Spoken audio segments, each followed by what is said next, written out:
সংবাদ সবাইকে স্বাগত জানাচ্ছি। আমি ফিরোজ তোহা। শুরুতে সংবাদ শিরোনাম জানিয়ে দিব সর্বশেষ গুরুত্বপূর্ণ আপডেট সংবাদ। শুরুতেই শিরোনাম। বিকেলে ঢাকা ছাড়ছেন বিএনপির মহাসচিব মির্জা ফখরুল ইসলাম আলমগীর।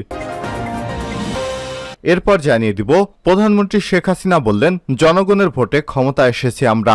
আওয়ামী লীগ কোনো ডিরেক্টর মিলিটারি পকেট থেকে বের হয়নি উল্লেখ করে প্রধানমন্ত্রী শেখ হাসিনা বলেছেন, জনগণের ভোটে নির্বাচিত হয়ে আমরা ক্ষমতা এসেছি। এরপর জানিয়ে দিব এক ছাত্রলীগ নেতাকে আরেক ছাত্রলীগ নেতার হুমকি, তোর লাশও খুঁজে পাওয়া যাবে না। রাজশাহী বিশ্ববিদ্যালয়ে এক ছাত্রলীগ নেতার রুম দখল এবং ছাত্রলীগের নেতাকে মারধর, রাজশাহীতে পা দিলে তোর লাশ খুঁজে পাওয়া যাবে না এমন হুমকির অভিযোগ উঠেছে বর্তমান কমিটির এক দায়িত্বপ্রাপ্ত ছাত্রলীগ নেতার বিরুদ্ধে। হত্যার অভিযোগ এনে সামাজিক যোগাযোগ মাধ্যম ফেসবুকে পোস্ট করতে দেখা যায় ভুক্তভোগী ছাত্রলীগ নেতাকে। জানিয়ে দিব একটি গুরুত্বপূর্ণ সংবাদ। ঢাকায় এসে পৌঁছেছে ভূমধ্যসাগরে নিহত 8 বাংলাদেশির মরদেহ। তিউনেশিয়া উপকূলে নৌকা দুর্ঘটনায় মারা যাওয়া 8 বাংলাদেশির মরদেহ ঢাকায় এসেছে। এবারে জানাবো, জামিন পেলেন ডক্টর মোহাম্মদ ইউনূস। 25 কোটি টাকা আত্মসাৎ পাচারের অভিযোগে করা মামলায় জামিন পেয়েছেন নোবেল বিজয়ী অর্থনীতিবিদ ডক্টর মোহাম্মদ ইউনূস সহ 14 জন।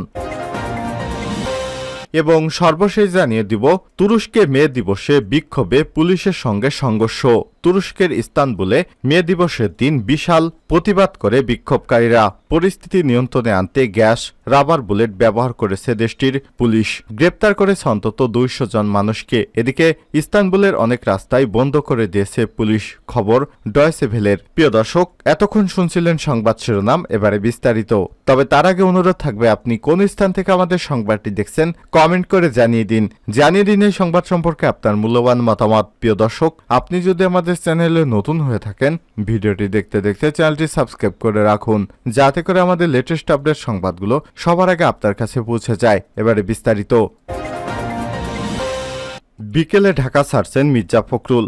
বিএনপির মহাসচিব মির্জা ফখরুল ইসলাম আলমগীর পবিত্র ওমরা পালনের উদ্দেশ্যে সৌদি আরব যাচ্ছেন। সঙ্গে থাকছেন তার সহধর্মিণী রাহাত আরা বেগম। আজ বৃহস্পতিবার 2 মে বিকেল 3:15টায় বাংলাদেশ বিমানের একটি ফ্লাইটে তার সৌদি আরবের উদ্দেশ্যে হজরত শাহজালাল আন্তর্জাতিক বিমানবন্দর ত্যাগ করার কথা রয়েছে।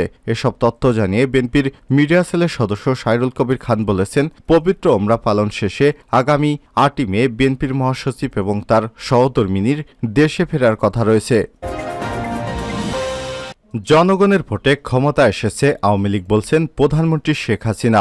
আওয়ামী লীগ কোনো ডিরেক্টর মিলিটারি পকেট থেকে বের হয়নি উল্লেখ করে প্রধানমন্ত্রী শেখ হাসিনা বলেছেন, জনগণের ভোটে নির্বাচিত হয়ে ক্ষমতা এসেছে আওয়ামী লীগ সরকার।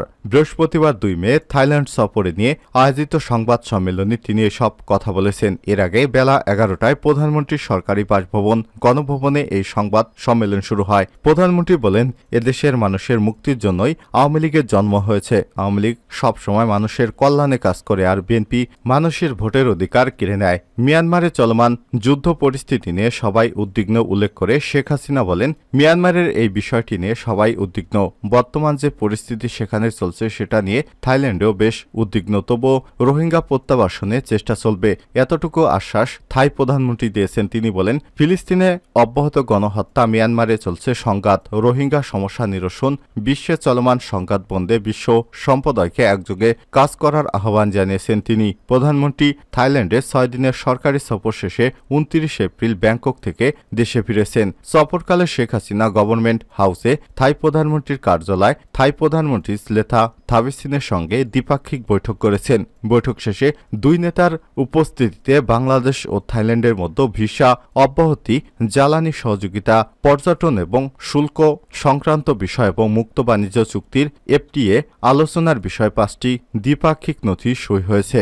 একই সময় তিনি ব্যাংককে জাতিসংঘ সম্মেলন কেন্দ্রে জাতিসংঘের এশিয়া এবং প্রশান্ত মহাসাগরীয় অঞ্চলের অর্থনৈতিক এবং সামাজিক কমিশন UNESCAP এর 80তম অধিবেশনে ভাষণ দেন। ভাষণে তিনি বিশ্ব নেতাদের উদ্দেশ্যে যুদ্ধকে না বলার আহ্বান জানিয়ে বলেন, টেকসই উন্নয়নের পূর্বশর্ত হচ্ছে স্থায়ী শান্তি এবং নিরাপত্তা।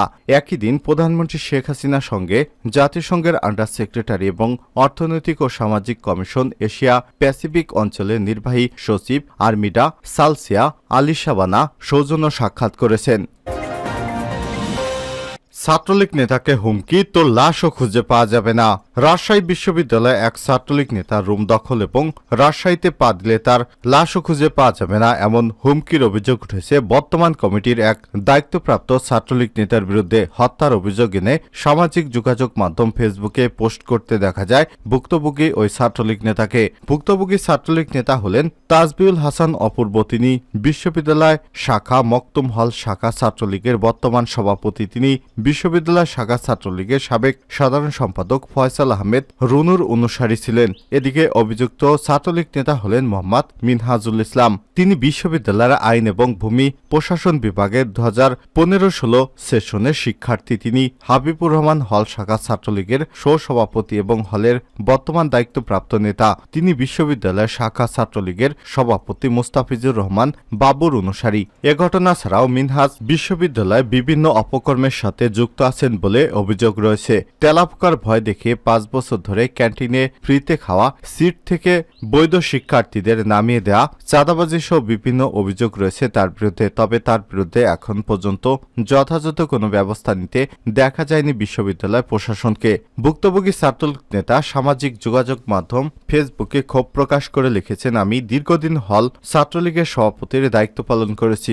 গত 3 থেকে 4 মাস কিছু কারণে রাজনৈতিক কর্মকাণ্ড থেকে বিরত আছি। আমার মাস্টার্সের পরীক্ষা 2টা হয়েছে, 3টা পরীক্ষা এখনো বাকি। গতকাল ঢাকাতে এসেছি। পারিবারিক সমস্যার কারণে পরীক্ষা শেষ হলে এমনিতেই চলে যেতাম। পরীক্ষা শেষ হতেই আমার রুম দখল, আমাকে হত্যার হুমকি দেয়। আমি রাজশাহীতে পরীক্ষা দিতে আসলে আমার লাশও খুঁজে পাওয়া যাবে না। বিষয়টি খুবই দুঃখজনক। তিনি আর উল্লেখ করে বলেছেন, আমি আওয়ামী লীগের পরিবারের সন্তান। বর্তমানে শাহ মকদুম হল ছাত্রলীগের সভাপতি এবং তারপর আমার সাথে নবগঠিত ছাত্রলীগ নেতাদের এমন আচরণ আশা করিনি। খুব তাড়াতাড়ি সংবাদ সম্মেলন করে বিস্তারিত তুলে ধরে ছাত্রলীগ থেকে পদত্যাগ করব।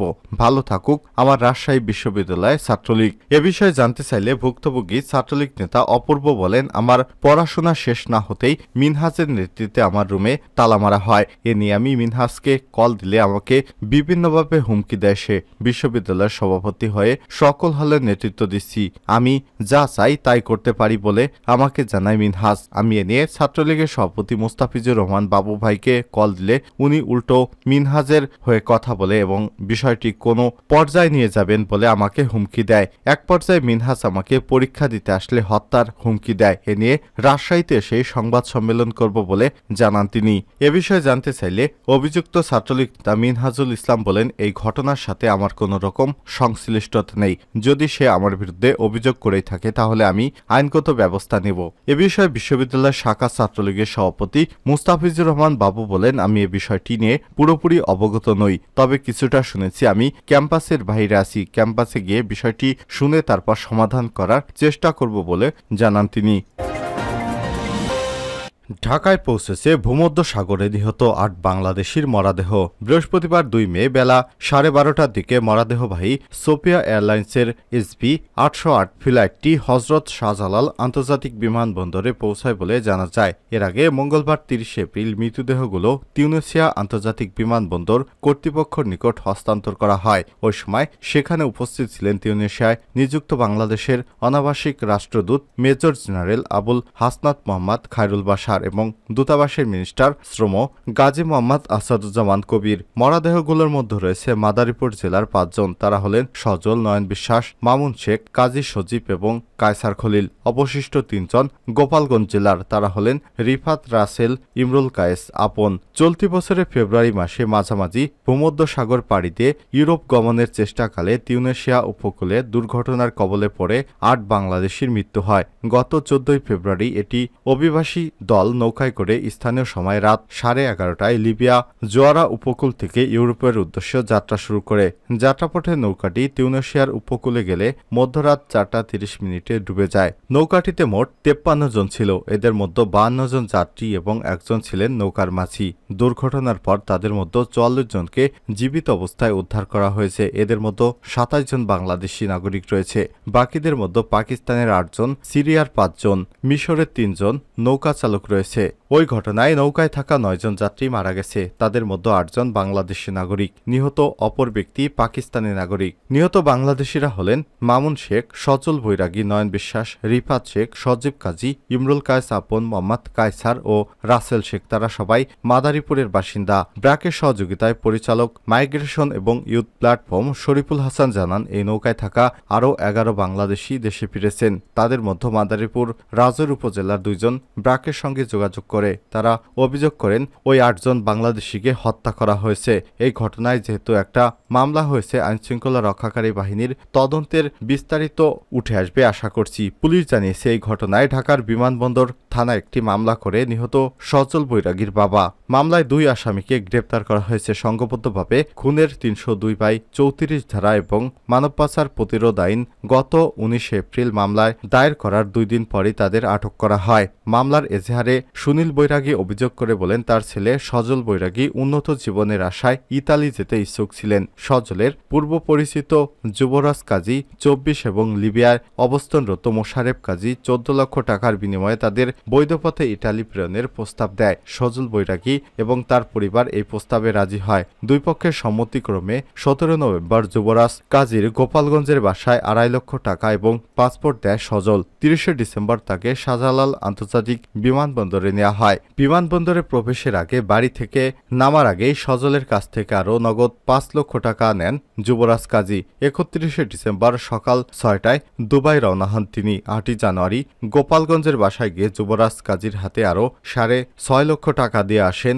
পিতা সুনীল বৈরাগী। কিন্তু এরপর থেকে ছেলের সাথে যোগাযোগ করতে পারেননি সুনীল। এরপর গণমাধ্যমে তিনি জানতে পারেন 14 ফেব্রুয়ারি দিবাগত রাত 11টার দিকে ভোর 4টার মধ্যে লিবিয়া থেকে ইতালি অভিমুখে যাত্রা করা একটি ট্রলার যে 8 বাংলাদেশি নিহত হয়েছেন তাদের মধ্যে সজল রয়েছে। তিনি অভিযোগ করেছেন 20 জনের একটা চক্র পারস্পরিক যোগসাজশে নিহত এবং নিহতদের উন্নত জীবনের প্রলোভন দেখিয়ে মোটা অঙ্কের টাকার বিনিময়ে অবৈধভাবে বাংলাদেশ থেকে বিদেশে পাচার করে। তারা নিশ্চিত মৃত্যু জেনে উত্তাল সাগরে ছোট নৌকায় তুলে দিয়ে পানিতে ডুবিয়ে তাদের মৃত্যু ঘটায়।